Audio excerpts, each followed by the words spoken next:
नमस्कार। सुनिए जरा, मैं आपका स्वागत है। मेरा नाम है रोहित दुबे और मैं आपको सुनाने जा रहा हूँ शमसुर रहमान फारूकी जी द्वारा लिखी कई चांद थे सरे आसमां का 22वां बाब। बीबी। वजीर ने आबदार खाने दोबारा कायम किए, पेशाब की चपनियां हलाल खोरनी को बख्श दी और रोज सुबह नहाने का बंदोबस्त किया।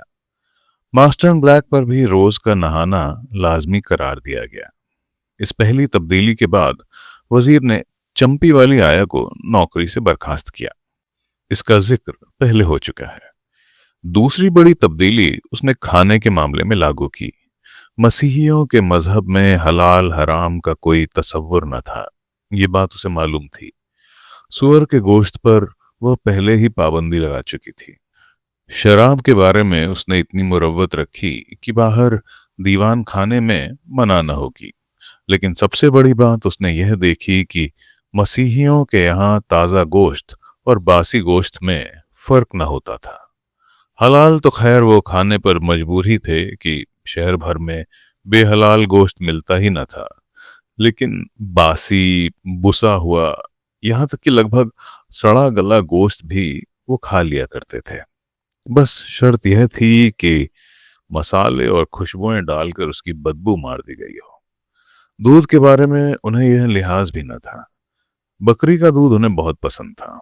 उसकी हीक उन्हें महसूस ही न होती थी। वजीर ने बासी गोश्त का पकना और बकरी का दूध एकदम बंद कर दिया। ताज़ा गोश्त और अंडे हर वक्त मुहैया रहे। इस गरज से उसने मुर्गी, तीतर, बटेर, बतख, मोर, कबूतर बड़ी तादाद में पाल लिए। मास्टर ब्लैक तो खरगोश भी पालना चाहता था, लेकिन खरगोश के गोश्त से वजीर खानम को उलझन होती थी। उसने सुना था कि खरगोश हराम नहीं तो घिनौना जरूर है। 2 गायें और 1 भैंस दूध के लिए खरीदी गई। सबकी देखभाल के लिए नौकर अलग से रखे गए। इसके अलावा शिकार के गोश्त और शिकारी कुत्तों का भी बंदोबस्त किया गया। लेकिन शिकार का गोश्त एक दिन में अगर खत्म न होता तो बांट दिया जाता। लेकिन एक मामले में मास्टर ब्लैक ने वजीर की एक न मानी। आम हिंदुस्तानी शरीफों के घरानों में औरतों का खाना मर्दों के खा लेने के बाद सबसे अलग और सख्त पर्दे में होता था। शौहर और बाप भाई तक को भी खाने के वक्त जनान खाने में आने की इजाजत न थी। मास्टर ब्लैक कहता था कि नाश्ता न सही, दिन और रात का खाना मेरे साथ खाना होगा, और वह भी मेज कुर्सी पर, छुरी कांटे के साथ। छोटी बेगम कहती हैं कि मैं जहर खा सकती हूँ, लेकिन तुम्हारे साथ खाना खाने की बेहयाई नहीं कर सकती। बहुत जिद्दम जिद्दा के बाद तय हुआ कि रात का खाना साहब और बीबी इकट्ठे खाएंगे। कोई बेपर्दे वाला मेहमान आया तो उसके साथ बहुत खास हालात में वजीर भी खाने की मेज पर बैठेगी, लेकिन इससे ज्यादा की खिदमत करना उसके कामों में शामिल न होगा। साहब के साथ मेज पर या दस्तरखान पर भी खाने को वह तकलीफ दे खिदमत ही करार देती थी। मास्टर ब्लैक ने उसे छुरी कांटे से खाना खाने का अभ्यास कराना शुरू किया तो उसे यह देखकर हैरत हुई कि वजीर ने हर किस्म के छुरी कांटे की पहचान और उनके इस्तेमाल का तरीका एक ही बार में सीख लिया। मास्टर ब्लैक से उसकी बातचीत सिर्फ घर के मामलों या आम हालात पर होती। उसके साहब के नाम विलायत से खत पाबंदी से आते जाते थे, लेकिन वजीर को कभी खबर न होती थी कि उनकी मजमून क्या है। मास्टर ब्लैक के भाई बहन हैं, माँ बाप हैं कि नहीं, अगर हैं तो कहाँ और किस हाल में है। मास्टर ब्लैक ने इन बातों में वजीर को कभी शरीक न किया। वजीर ने सुन रखा था कि बहुत से साहिबान फिरंगी यहाँ आकर बीबी कर लेते हैं, लेकिन उनकी ब्याही बीवियां या मंगेतरें भी दूर विलायत में होती हैं, जिनके पास वो वापस जाएंगे ही जाएंगे। कोई हिंदी बीबी उनकी राह रोक नहीं सकती थी। लेकिन जब उसे मास्टर ब्लैक के माँ बाप का कुछ हाल मालूम न हो सका था, तो फिरंगी बीवी या मंगेतर की क्या खबर लग सकती थी। अहले हिंद के बारे में फिरंगियों और खासकर मास्टर ब्लैक के रवैये में कई बातें उसे बहुत बुरी मालूम होती थीं, और कई बार तो वह उससे झगड़ भी पड़ी, लेकिन बेकार। मास्टर ब्लैक के ख्याल में हिंदुस्तान के लोग आमतौर पर अविकसित और असभ्य थे।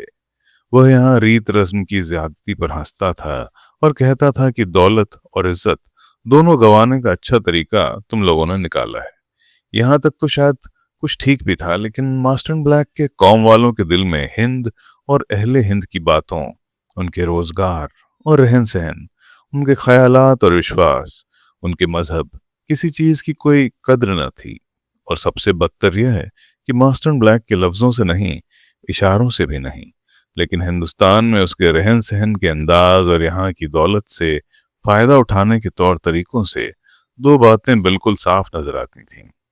एक तो ये साहिबाने फिरंगियां यहाँ की दौलत बटोरने आए थे, और दूसरी बात यह है कि अगर दौलत बटोरने के लिए यहाँ राज भी करना पड़े तो वो उसके लिए भी सारे जोड़ तोड़, सारी जंग और सारी साजिश, हर तरह की राहें इख्तियार करने पर आमादा और मुस्तैद थे। मियां मुसफ़ी का शेर उसे याद था, जोड़ तोड़ आवे है क्या खूब नसारा के तई, फौजे दुश्मन से वही लेते हैं सरदार को तोड़। वजीर तो यह देखती थी कि मास्टर ब्लैक के घर में चोरियां बहुत होती थीं। शायद ही कोई नौकर या शागिर्द पेशा से जुड़ा औरत मर्द ऐसा हो जो आदतन या मौका पाकर घर की चीजें चुरा न ले या घर के रुपयों में गोलमाल न करे। मास्टर ब्लैक इन छोटी मोटी चोरियों से किसी बड़े नुकसान में तो ना आता, लेकिन उलझता और झुंझलाता बहुत था। और सच यह है कि वह हक पर होता था, लेकिन वह कभी कभी चिड़चिड़ा कर वजीर से यह भी कह गुजरता कि तुम हिंदुस्तानी होते बड़े चोर और बेईमान हो।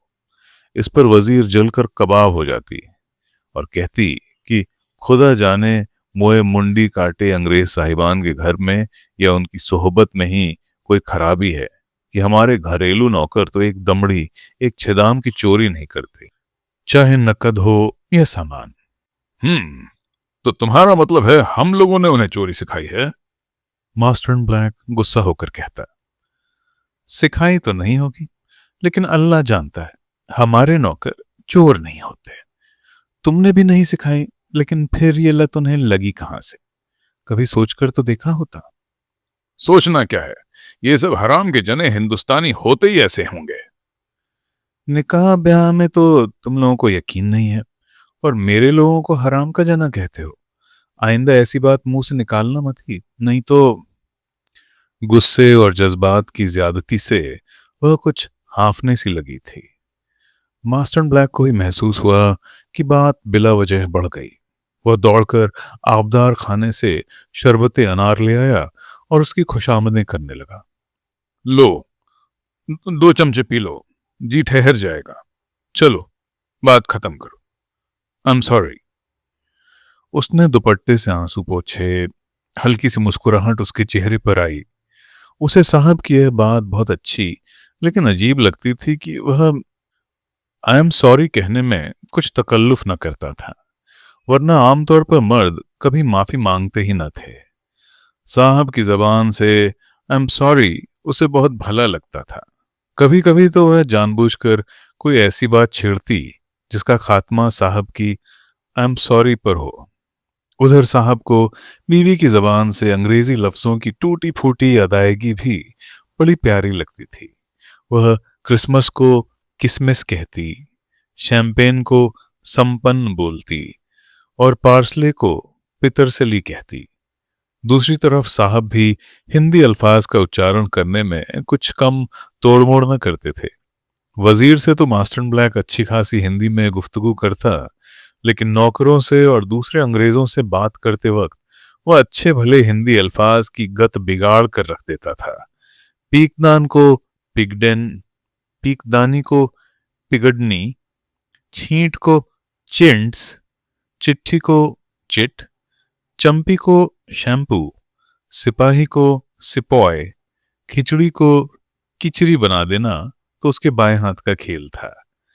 खुशदिली और हंसी खेल के मौके उनके यहाँ कम न थे और हिंदी को बिगाड़ कर बोलना भी ऐसा ही एक मौका था। लेकिन घर की चोरियों के बारे में वजीर के दिल की खलिश न जाती थी। वह कहना यह चाहती थी कि हम हिंद वाले तुम फिरंगियों को नाजायज कब्जा करने वाले, दूसरे के माल में बेईमानी करने वाले और गैर समझते हैं। और यही वजह है कि हमारे लोगों को तुम्हारे यहाँ चोरी करने में हिचक नहीं होती। दूसरी बात यह है कि तुम लोग हमारे लोगों का सम्मान नहीं करते। तुम लोग यहाँ व्यापार करने आए थे, पर तुम लोग तो 2.5 दिन के सक्के से भी बढ़ जाते हो। तुमने हर तरफ बादशाही के चोंचले और हुकूमत के बखेड़े फैला दिए हैं। हमारे बादशाह के अकबराबादी किले के दीवाने खास को बावर्ची खाना बना डाला। सारे किले को अफगानों, जाटों और मराठों ने गारद कर ही डाला था। अब तुम लोग जो आए तो उसकी बची खुची यादगारों ही को बेच खाने पर तुले हो। ठीक है, मुझसे तुम भले स्वभाव रहते हो, लेकिन खुदा की बस्ती तो मुझसे बहुत बड़ी है। वजीर का सबसे बड़ा दुख यह था कि उसे मास्टर ब्लैक अच्छा भी लगता था और उसकी कौम से उसे अगर नफरत नहीं तो घिन जरूर थी। पाक रहने और साफ सफाई के मामलों में तो उसने साहब को अपना हम ख्याल बना लिया था। कल मुहे नापाक जानवर के बारे में तो वह पहले ही दिन फैसला सुना चुकी थी। आबदार उसने अपना अलग रख लिया था कि शराब की खिदमत भी आबदार ही अंजाम देता था और वह शराब छूने को तैयार न थी। लिहाजा साहब का आबदार अलग था और छोटी बेगम का आबदार अलग। यह सब तो था, लेकिन मुल्की मामलात में फिरंगियों के मंसूबे यही लगते थे कि वो हिंदुस्तान पर अपना राज कायम करेंगे, रिवाज और कानून अपने लागू करेंगे और हम लोगों को उसी तरह गुलाम बनाकर रखेंगे जिस तरह मैं अपने साहब की गुलाम हूं। साहब के बारे में उसे यह भी यकीन था कि आम फिरंगियों की तरह उन्हें भी हिंद और अहले हिंद की कोई भी बात एक आंख नहीं भाती, और ऐसों से जिंदगी भर निभाह जिस कदर मुश्किल था उसका अंदाजा उसे अब जाकर हुआ। चाहत के सांसे ऐसे भी होते हैं, उसने पहले तो कभी तसव्वुर भी न किया था।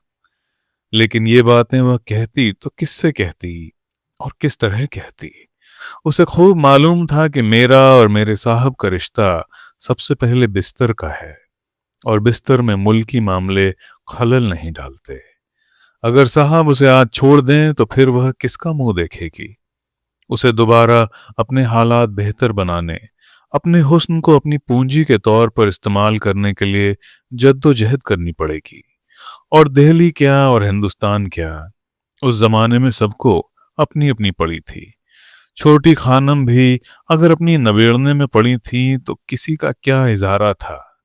दिल्ली में हवेली उजड़ी पुजड़ी जैसी भी थी, उसके देश के हाकिमों का घर और उनके पुरखों की यादगार थी। लेकिन अब फिरंगियों के लक्षण ऐसे लगते थे गोया उन्होंने ठान ली हो कि अगर उनकी तोपों ने उसे पहले ही तोड़ फोड़ कर गिरा न दिया तो एक दिन हवेली पर भी उन्हीं का झंडा लहराएगा। शाही और शहंशाही सब इन ईसाइयों की होगी। इस आपाधापी में वजीर खानम जैसी हजारों ही कट पिस कर चटनी हो जाती तो कुछ अजब न था। इस वक्त उसके पास एक घर तो था जिसमें वह महफूज थी, लेकिन यह क्या, उसे तो राज दरबार चलाना और शबिस्ताने शाही की जीनत बनना था, ना कि किसी मुछंदर फिरंगी की बीवी बनकर शाही में गुलामी करनी थी। मगर मेरा साहब है बड़ा चाहने वाला, और मुझे भी उसके साथ। बादशाह बेगम नाम उसने मास्टर ब्लैक से लड़ लड़ कर रखा था, वरना वह ईसाई नाम सोफिया नाम के सिवा कुछ सुनने को तैयार न था। बहुत कहने सुनने के बाद उसने हिंदुस्तानी नाम मसीह जान तजवीज किया, लेकिन बपतसिमा सिर्फ सोफिया के नाम पर होना था। जब छोटी बेगम ने जच्चा खाने में सबसे मुंह फेर कर कसम खा ली कि ठीक है, बच्ची को आप ले जाएं, मैं अब उसका मुंह न देखूंगी, तो मास्टर ब्लैक जरा पसीजा और कुछ और दांता किलकिल के बाद तय हुआ कि बादशाह बेगम नाम भी होगा। बपतसिमा तीनों नामों पर होगा, लेकिन मुल्ला जी सिर्फ बादशाह बेगम के नाम पर बच्ची के कान में अजान देंगे। यह सब हुआ, लेकिन उन्हीं दिनों मास्टर ब्लैक के कुछ रिश्तेदारों से वजीर खानम का परिचय हुआ। यह मास्टर ब्लैक का फूफीजाद भाई विलियम कॉट्रेल टिंडल और उसकी बहन एबिगेल टिंडेल थे। अब तक वे लोग मैसूर में थे, जहां टिंडेल फिरंगी फौजियों के रसद मुहैया कराने का काम करता था। जिस फौज के साथ वो जुड़ गए थे वह अब जयपुर और बीकानेर के इलाकों में तैनात हो गई थी, इसलिए टिंडल भी जयपुर आ गया था। विलियम अभी गैर शादीशुदा था। एबिगेल दोनों से बड़ी बल्कि खासी उम्र की थी, लेकिन उसने शादी न की थी। कई साल हुए वह अपने भाई के साथ हिंदुस्तान आ गई थी और तब से वह उसके घर की मलिका और दरोगा की हैसियत से जिंदगी गुजार रही थी। छोटा कद, छोटी छोटी नीली आंखें, भूरे खिचड़ी बाल, ऊंची लेकिन महीन आवाज, खुश मिजाज लेकिन पक्की ईसाई। एबिगेल को छोटी बेगम समेत सब लोग जल्द ही एबी मेम साहब कहने लगे। घर तो उन लोगों का अपना था, लेकिन एबिगेल का ज्यादा से ज्यादा खाली वक्त छोटी बेगम के घर में सोफिया की देखभाल में गुजरता था। इस तरह सोफिया पर ईसाई रंग चढ़ता गया, लेकिन यह जरूर था कि माँ और आयाओं के साथ सोफिया की बातचीत सिर्फ हिंदी में होती थी। इसलिए 2 ही 1.5 साल की उम्र तक वह अंग्रेजी और हिंदी बखूबी बोलने और समझने लगी थी। यह और बात थी कि उसकी अंग्रेजी पर हिंदुस्तानी लहजा छाया रहा। मुद्दतों के बाद रेजिडेंट और एजेंट गवर्नर जनरल बहादुर सर टॉमस मेटकाफ की बेटी लेडी एमिली बेली की मुलाकात सोफिया से हुई, तो उस मुलाकात का हाल अपनी डायरी में एमिली ने बड़ी हिकारत के लहजे में लिखा कि सोफिया ने हमें एक अंग्रेजी गाना सुनाया, लेकिन उसका लहजा इस कदर गंवारू हिंदुस्तानी था कि मेरे पल्ले एक भी लफ्ज न पड़ा कि वह क्या गा रही है। टिंडल भाई बहन कट्टर ईसाई थे और वह भी कैल्विन के मानने वाले प्रोटेस्टेंट। लिहाजा वो खिदमत, वतन परस्ती, मेहनत, किफायत वगैरह के बेहद कायल होने के साथ तंग नजर, दूसरे मजहबों से थोड़ा नफरत ही करने वाले, गरीबों और गरीबी को बुरी नजर से देखने वाले। उनको यह तालीम दी गई थी कि खुदा ने किसी को गरीब बनाया है तो उसकी कोई माकूल वजह होगी, और कुल मिलाकर तबीयत की नजाकत से खाली थे।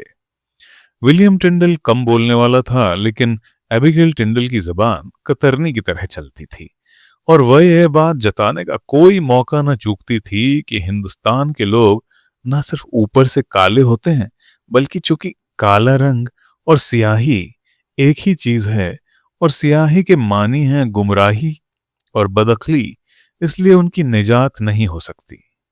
वजीर खानम का खुलता हुआ सांवला रंग, जिसे वह कत्थई ब्राउन कहती थी, उसे एक आंख न भाता था। वह दिल ही दिल में मंसूबे बनाती कि किसी तरह अपने भाई को इस देसी बीवी के पंजे से छुड़ाकर किसी सच्ची, नेक, सफेद रंग मसीही लड़की से उसका ब्याह करा दे। फिलहाल यह मुमकिन न देखकर उसने सोफिया की देखभाल और परवरिश अपने जिम्मे कर ली थी कि एक गुमराह की निजात का सबब तो बने। छोटी बेगम ने मास्टर ब्लैक के भाई बहन को कई मानों में मास्टर ब्लैक से अलग पाया। उसे महसूस हुआ कि सब फिरंगी एक तरह के और एक स्वभाव के नहीं होते, लेकिन सब में एक तरह की अकड़, गुरूर का एक अंदाज और हाकिमी का एहसास होता है। लेकिन बहुत सी बातें बिल्कुल अलग भी थीं।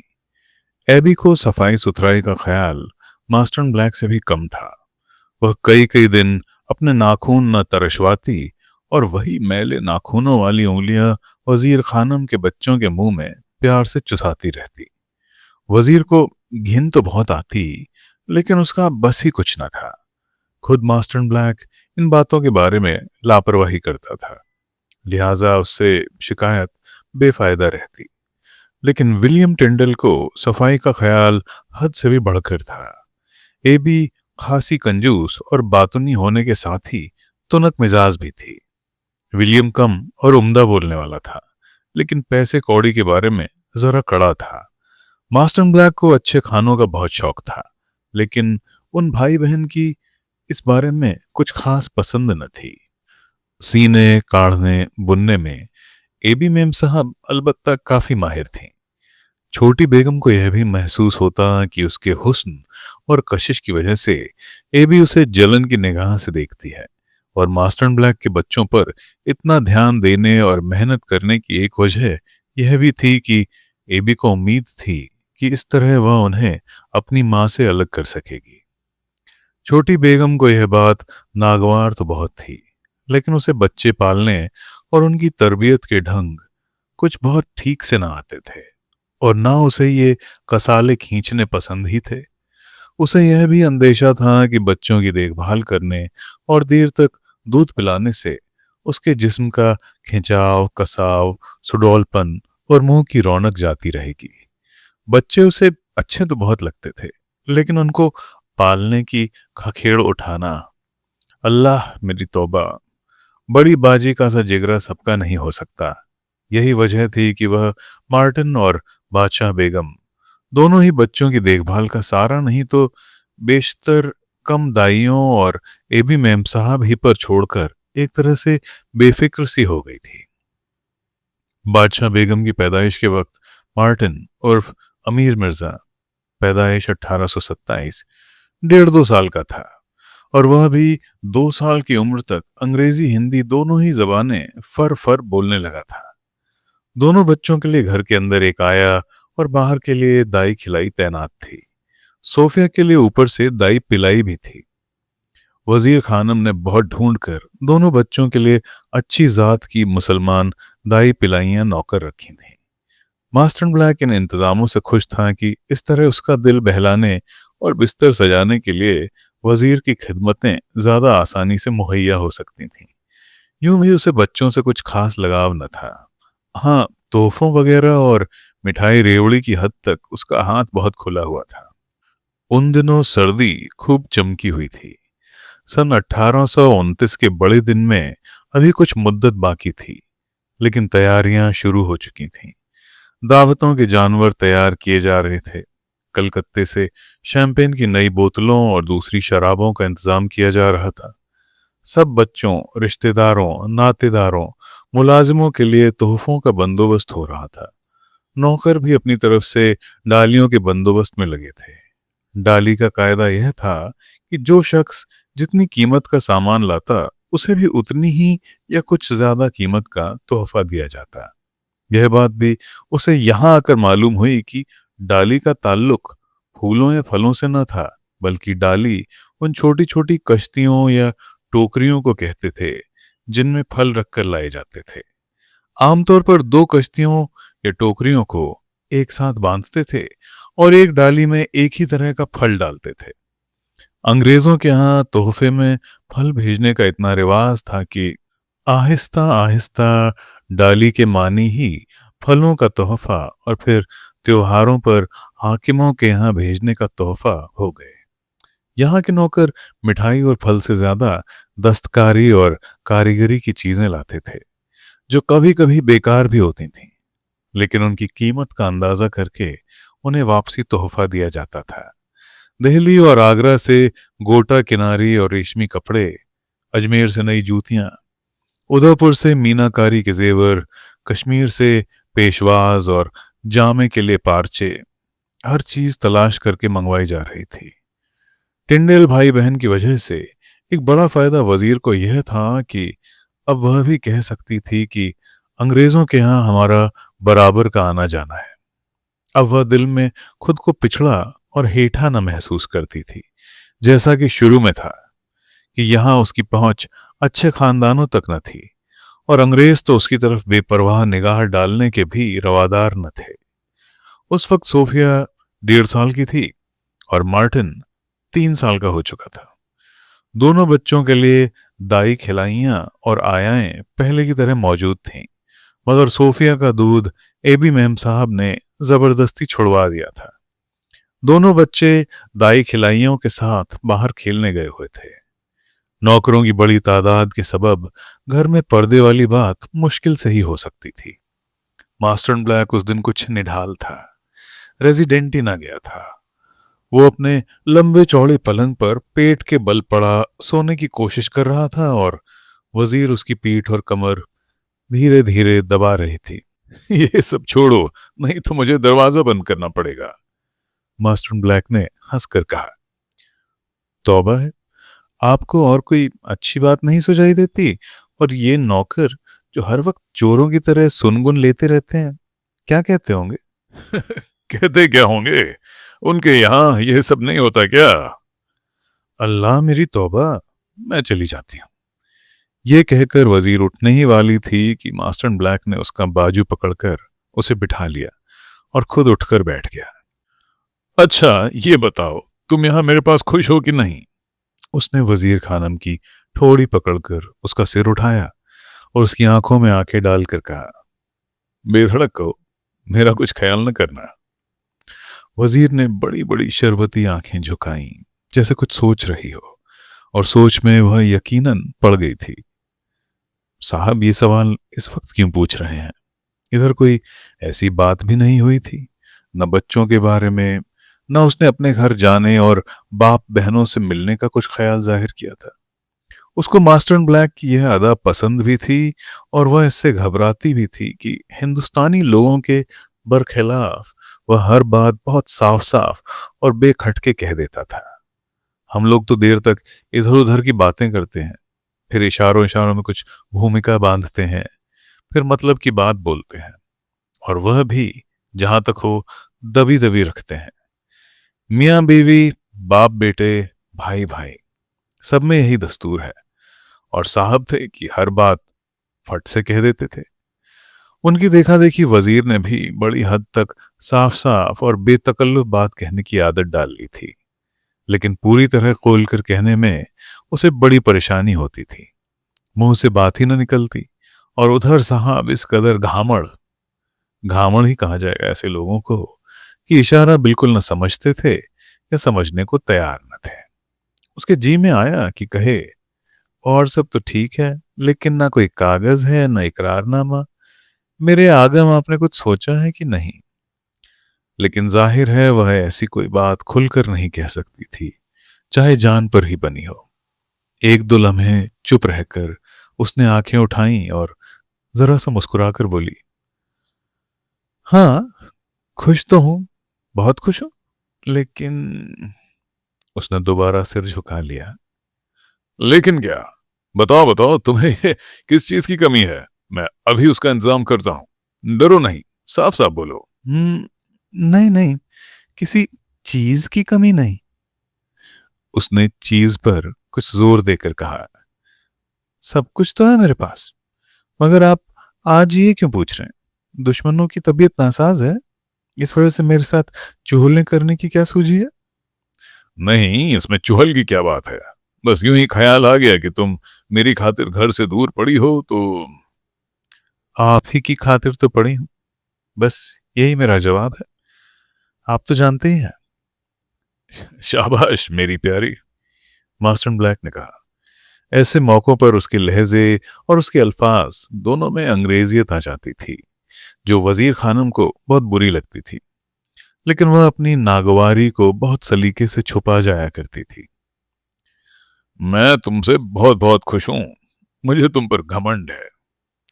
वजीर को यह अभिभावकीय लहजा भी कुछ खास न भाया, लेकिन उसने जाहिर यही किया कि वह भी बहुत बहुत खुश है। भला इसमें घमंड की क्या बात है साहब? उसने जवाब दिया, कौन है जो आपके साय में बसना पसंद न करेगा? नहीं, तुम्हारी बात और है। वो क्या शेर था तुम्हारे दिल्ली वाले साहब खुसरो का, बड़े मजे का शेर था। अरे भाई जरा याद तो दिलाओ, एक दो लफ्ज तो पढ़ दो। अब खुदा जाने किस शेर को आप कह रहे हैं? वही जो कुछ इस तरह से है ना, वो चीजें दीगर वगैरह। और किस शेर को मैं कहूंगा? अब वजीर खानम को शेर पढ़ते ही बनी।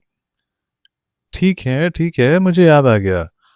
आफाक अगर दीदाम, गहरे बुता वजीर दाम, बिस्यार खूबा दीदाम, लेकिन मतलब लोगों के चक्कर काटे, बुतों के इश्क में गिरफ्तार हुआ, बहुत से हसीन देखे, लेकिन तू कुछ और ही चीज है।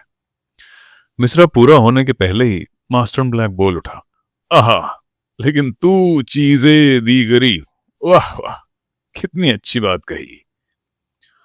होगा वह लोग और थे, वजीर ने कहना शुरू किया, लेकिन मास्टर ब्लैक ने उसकी बात फिर काट दी और बोला, वो सब तो हुआ, लेकिन छोटी बेगम, ये बात तो रही जाती है कि तुम मेरे पास खुश हो कि नहीं। ए लो, सारी रामायण सुन गए, फिर पूछते हैं सीता कौन थी। कहा तो कि मैं यहाँ आप ही की खातिर पड़ी हूं। आपकी चौखट मेरे दिल की खुशियों का दरवाजा है। वह हंसकर बोली। अब तो चैन पड़ा, मेरे दिल का हाल सुन लिया आपने। इस बार मास्टर ब्लैक ने कुछ जवाब न दिया। शायद वह छोटी बेगम से कुछ और का तलबगार था। शायद वह चाहता था कि उसकी बीवी कुछ चाहने वालों का सा अंदाज दिखाए, कुछ एहसान मंदी और कुछ इश्क और जिस्म की लज्जतों की बात करे। छोटी बेगम एक लम्हा रुककर बोली, ऐसे ये सारा भरा पूरा आलिशान घर, ये हुकूमत, ये इज्जत और आप। वह कहना चाहती थी आपकी मोहब्बत और दिल लुभाने बात करने के आपके तरीके, लेकिन कोई चीज, शायद शर्म, उसकी जबान पर आकर ठहर गई और अल्फाज कहीं दिल की गहराई में दूर दबे रह गए। मास्टर ब्लैक के चेहरे पर कुछ पहेली जैसी मुस्कुराहट आई। और ये चांद सितारे जैसे बच्चे, वह बोला, और मैं तुम्हारे हुस्न पर जान निछावर करने वाला। और क्या, ये सब मुझे कहां से मिलते, और मुझे ही क्या, किसी को भी कहां से मिलते। यह तो मुझ पर अल्लाह की खास मेहरबानी है।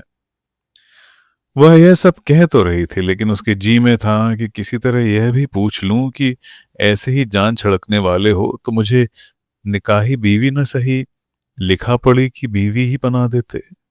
मगर मास्टर ब्लैक अब उसे अपने खास अंदाज से देख रहा था। उसकी निगाह से लगाव, गुरूर, अपनायत टपक रही थी। वजीर को अपना दिल मोम होता हुआ महसूस हुआ। वैसे एक बात कहूं, मास्टर ब्लैक बोला। क्यों नहीं, जरूर कहिए, मुझसे पूछने की क्या बात। तो सुनो, ये 1830 का नया साल शुरू होने पर मैं तुमसे शादी की दरखास्त करूंगा। नए साल में मेरी तनख्वाह भी बढ़ जाएगी और फिर कुछ दिन बाद शायद तरक्की भी हो जाए। शायद हम दिल्ली वापस जा सकेंगे। वजीर खानम का जैसे जी सनसना गया। दिल्ली और ब्लैक साहब जैसे फिरंगी साहब की निकाही बीवी बनकर। अंधा क्या चाहे, दो आंखें। उसके तन बदन पर कंपकपी छाने लगी। उसने बढ़कर मास्टर ब्लैक का हाथ मजबूती से पकड़ लिया, जैसे अभी से शादी का बंधन बांध रही हो। कबूल है, अब तो खुश हो। बहुत खुश। पहले भी खुश थी, लेकिन अब तो आपने मुझे जीते जी ही जन्नत की खुशखबरी दे दी। अल्लाह आपका इकबाल बुलंद करे। मास्टर ब्लैक ने बढ़कर उसके हाथों, बालों, मुंह, गर्दन और माथे पर पोसे दिए। वो, हटिए, ये क्या कर रहे हैं, नौकर देख लेंगे, कहती ही रह गई। थोड़ी देर बाद मास्टर ब्लैक दोबारा पलंग पर लेट गया और लेटते ही करवट लेकर सो गया। शायद उसका भी दिल शादी की तजवीज जाहिर कर देने के बाद हल्का सा हो गया था। वजीर के दिल की सनसनी अब कम हो गई थी, लेकिन अब एक हल्की सी उलझन उसकी जगह आ गई थी। अब तक तो वह अपने जाने आजाद थी, और साहब से किसी बात पर अनबन हो जाती, या साहब के तौर बदल जाते, या खुद उसी का जी साहब से उकता जाता, तो बीती बातों पर खाक डालने और नए सिरे से जिंदगी शुरू करने की संभावना थी। लेकिन निकाह, फिर तो वह बंधुआ और बांदी ही बन जाएगी। साहब तो जब चाहेंगे तलाक दे देंगे, लेकिन वह तो अपने हाथ पांव तोड़वा चुकी होगी। बांदी तो तुम अब भी हो बन्नो, किसी और भ्रम में न रहना। क्या तुम बच्चों को छोड़कर रह सकोगी? लेकिन ये बच्चे मेरे हैं कहाँ? हिंदी जरूर बोलते हैं, जिएंगे तो बड़े होकर उन्हें गजल मसनवी भी सिखाऊंगी और फारसी अरबी भी पढ़वाऊंगी। खुश नसीबी शहसवारी भी सिखाऊंगी, मिर्जा बनाऊंगी। लेकिन वो मेरे पास रहें और पले बढ़े तब तो सही। साहब ने कुछ कहा नहीं है, लेकिन एबी मेम साहब की नीयत तो साफ मालूम होती है कि वो मेरे बच्चों को क्रिश्चियन ही नहीं, अंग्रेज भी बनाएंगी, मुझसे छुड़ा कर रहेंगी। कहते हैं अंग्रेज लोग खून अपना नहीं छोड़ते, अगर उसमें मुसलमान का खून मिल गया हो। अख्तर लोनी जर्नैल साहब ने इसीलिए तो मराठन आया को मुसलमान करके उससे निकाह किया, मुबारकुन्निसा बेगम नाम और खिताब दिया। ब्लैक साहब भी मेरे बच्चों को मुझसे ले ही लेंगे। मैं तो अकेली ही रहने के लिए बनी हूं। यह जमाना क्या है, कयामत का हंगामा है। हर एक को अपनी पड़ी है, कोई किसी का होने वाला नहीं। मैं और ब्लैक साहब नौकर कहते हैं जोड़ी अच्छी है, लेकिन वह ईसाई अंग्रेज, मैं हिंदी मुसलमान। उनकी कौम हम पर हुकूमत के ख्वाब देख रही है। ये मेरे कब होकर रहने वाले हैं, और मुझे इतनी जगह तो मिले कि खुलकर सांस ले सकूं। मैं किसी की गुलाम बनकर क्यों रहूं, चाहे वह फिरंगी बड़ा साहब भी क्यों ना हो। तो क्या निकाह से इनकार कर दूं? ब्लैक साहब तो समझते हैं कि मुझ पर बड़ा एहसान कर रहे हैं, और मैं तो अपनी इज्जत पहले ही उन्हें दिए बैठी हूं। मुझ पर एहसान करें या पीठ पर मेरे लात मार दें, मैंने तो जिंदगी का खाका बना ही लिया है। उसमें अभी ब्लैक साहब के लिए काफी जगह है। लेकिन फिर अगर निकाह से इनकार कर दूं तो ब्लैक साहब मुझे रखेंगे या जाने को कहेंगे? सच्ची पूछो तो जाना इतना बुरा भी नहीं, लेकिन कहाँ जाना है, क्या लेके जाना है, क्या छोड़ के जाना है? जान रहती है कि जाती है? ब्लैक साहब की मोहब्बत भी तो उसमें घर बना चुकी है। मुझे निकाह कर लेना चाहिए, लेकिन अंग्रेजी अदालत में कागज पर भी दस्तखत करा लेना चाहिए। मगर इस तरह तो मैं और बंध जाऊंगी। पर यह भी तो सोचो कि ये दिन कितने भयानक और मुसीबतों के हैं। किसी का कुछ ठीक नहीं, न जिंदगी का, न इकरार का, न वादे का और न धमकी का। ब्लैक साहब फौजी अफसर हैं, आज नहीं तो कल लड़ाई पर भेजे जाएंगे। फिर शैतान के कान बहरे, न जाने वहां कैसी पड़े कैसी ना पड़े। चलो कुछ नहीं तो जख्मी ही हो जाएं, हाथ पांव कुछ गंवा बैठे, फिर उन्हें कौन देखेगा, कौन खिलाएगा पहनाएगा? और मान लो दूर पार वह किसी जंग में काम आ गए, तो मुझ दुखियारी का हाथ कौन पकड़ेगा? यह ना सही, यह सब ना हुआ, लेकिन ब्लैक साहब विलायत वापस चले गए तो कहते तो हैं कि मेरा जीना मरना यही होगा, लेकिन मर्द जात का एतबार क्या, और वह भी फिरंगी क्रिश्चियन मर्द का, कि उनसे तो नास्तिक ही भले। क्या खबर कब उनके घर वाले या और कोई नहीं तो यही टिंडल साहब और एबी मैम उन्हें मुझसे छुड़ा दें, या उन्हीं का दिल कल कला किसी गोरी खाल वाली पर आ जाए। मैं तो अपनी भलाई की पहले सोचती हूँ, लेकिन ब्लैक साहब में कुछ मोहिनी सी जरूर है। कैसा उनको देखकर मेरा कलेजा बल्लियों उछला था उस रात जब मेहरौली शरीफ से वापसी में हमें आंधी ने आ लिया था। वह अगर हमारा हाथ न पकड़ते तो अपना तो बेड़ा ही पार था। डाकुओं के हत्थे चढ़ गई होती या फिर जिन्नात उठा ले जाते। क्या उन्हें औरतों का, माशूकों का, खिदमत गुजारों का कोई काल था? लेकिन मैं भी तो हजारों में एक हूं, और मुझसी गुनों वाली बीवी उन्हें कहाँ नसीब हो सकती थी? क्या पता उनके दोस्तों, रिश्तेदारों ने मुझे पसंद ना किया हो, फिर भी उन्होंने मेरी बाह पकड़ी, और अब तो निकाह की भी कहते हैं। मगर मैं यह सब क्यों सोचूं? क्या सारी दुनिया का दर्द मेरे ही जिगर के लिए है? ब्लैक साहब अगर मुझे चाहते हैं तो मैंने भी उनकी खातिर सब कुछ छोड़ा है। मैंने भी बहुत कुछ खोकर उनको अपनाया है। क्या उनकी तरफ बड़ी कुर्बानियां हैं और मेरी तरफ सिर्फ गुलछर्रे हैं? हकीकत तो कुछ और है, पर इंसाफ से देखने वाले कहाँ हैं? खुदा जाने कब उसे झपकी आ गई। जब बच्चे खेल से वापस आए तो उनके शोर से चौंक कर उसकी आंख खुली। वह पलंग की पट्टी पर टिकी हुई अजब बेआरामी से सोई थी कि उसका सारा बदन दर्द कर रहा था। लेकिन उसे ताज्जुब इस बात पर हुआ कि उसका दुपट्टा बिल्कुल तर था। यह पसीना तो नहीं हो सकता था। अक्टूबर का महीना खत्म होकर नवंबर शुरू होने वाला था।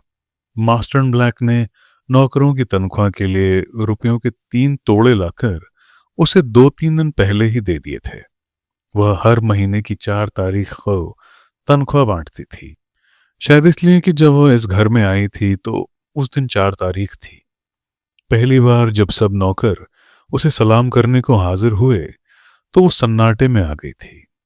उसने किसी घर में इतने नौकर भला कब देखे थे? 40 से क्या कम रहे होंगे। फिर जब गर्मियां आईं तो पानी भरने और टट्टियों पर पानी छिड़कने के लिए नौकर और बढ़े, लेकिन वो आरजी थे। उसके यहाँ हर बच्चे की पैदाइश के साथ 2-3 नौकरों का इजाफा हो जाता। वो अलग। नौकरों की इस बड़ी तादाद पर वजीर की जान उलझती तो थी, लेकिन फायदे भी बहुत थे।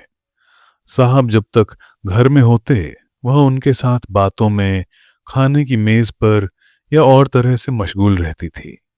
पर साहब के बाहर जाने के बाद उसे फुर्सत ही फुर्सत होती। नौकर खूब सधे हुए थे। खानसामा और सरदार बैरा भी उनकी निगरानी में कमी न करते। इसलिए सुबह के वास्ते हुक्म सुनाकर वह घर के कामों से लगभग बिल्कुल फारिग हो जाती। मिलने मिलाने के सिलसिले ज्यादा थे नहीं। सिर्फ टिंडल बहन भाई और बच्चों की आमद ने उसकी मसरूफियतें कुछ बढ़ा दी थीं, लेकिन फिर भी बहुत नहीं। एबी मेम साहब ने बच्चों की तरबियत का जिम्मा बड़ी हद तक ले ही लिया था। इस तरह वजीर खानम को पढ़ने और शेर कहने के पुराने शौक पूरे करने का मौका मिल गया। गुलिस्ता, बोस्ता, सादी की गज़लें, हाफिज शिराजी का कलाम, खुसरो की गज़लें, फैज़ी की मसनवियाँ, मोहम्मद अफजल सरखुश और शाह नूरुलैन वाकिफ के दीवान, रूमी की मसनवी, हज़रत मिर्ज़ा मजहर जाने जाना का दीवान और खरीता जवाहिर नाम का संग्रह उसके अध्ययन में रहते। रेख्ता के शायरों में शाह नसीर साहब तो उसके उस्ताद ही थे। दिल्ली के अक्सर उस्ताद, खासकर मियाँ मोहम्मद तकी मीर, मिर्ज़ा सौदा, शेख जुरत और मियाँ मुसहफ़ी का बहुत सा कलाम उसका खूब देखा हुआ था। नए शायरों में वो मिर्ज़ा नौशा, मियाँ ज़ौक़ और शेख नासिक को पसंद करती थी। नवंबर 1829 की 4 तारीख को वजीर खानम ने जो चिट्ठा बांटा, उसकी तफसील यूं थी।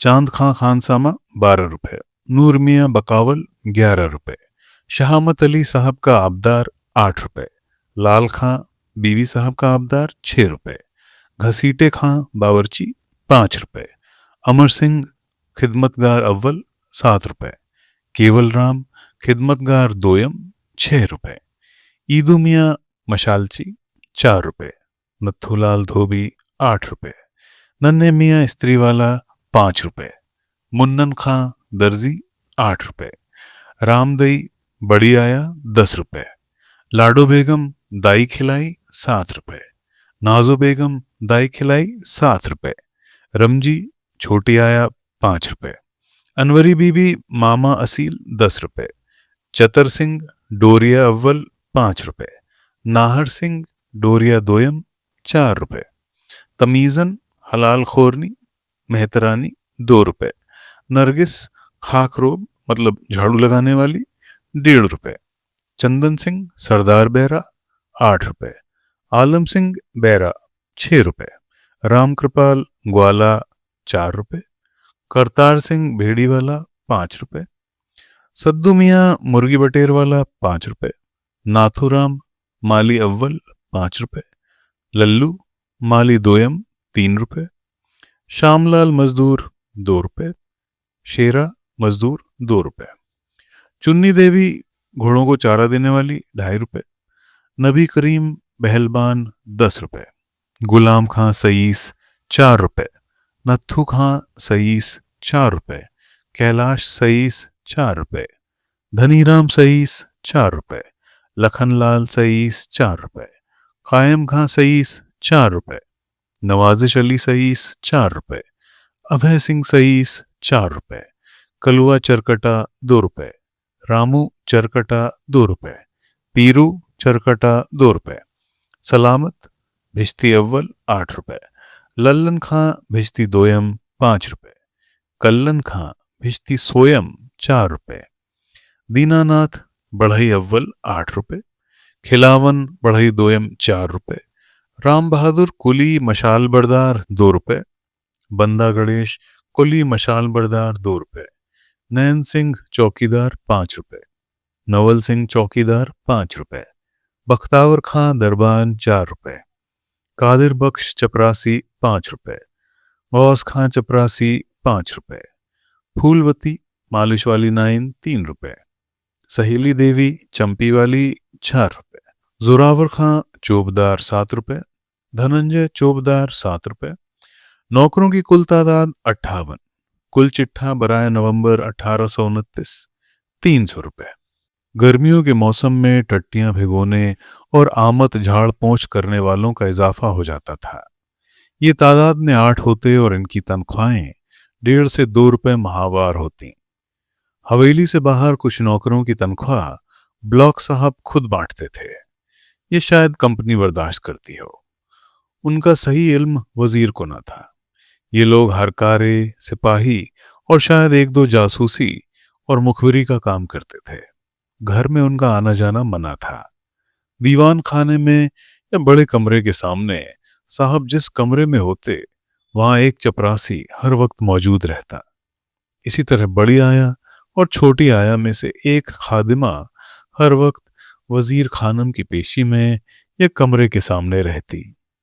बढ़ई, दर्जी, धोबी, स्त्री वाले, चरकटे, भिश्ती, नाइन, चौबदार के अलावा बाकी सब नौकरों का खाना साहब ही के बावर्ची खाने से जाता था। कुछ अपना खाना आप पकाते थे, उन्हें सीधा साहब के गोदाम से मिलता था। नौकरों में खानसामा का दर्जा सबसे ऊंचा था, उसके बाद बकावल, फिर सरदार बैरा और साहब का खिदमतगार और आबदार अव्वल। जनाना नौकरों में मामा असील सबसे ऊपर थी, उसके बाद दाई पिलाई या खिलाई और बड़ी आया। बाहर के नौकरों में पहलवान का दर्जा सबसे ऊपर था। तो दोस्तों, ये था कई चांद थे सरे आसमां का 21वां बाब। अगला बाब हम जल्द ही लाएंगे। लाइक, सब्सक्राइब और शेयर करना मत भूलिएगा। सुनने के लिए शुक्रिया।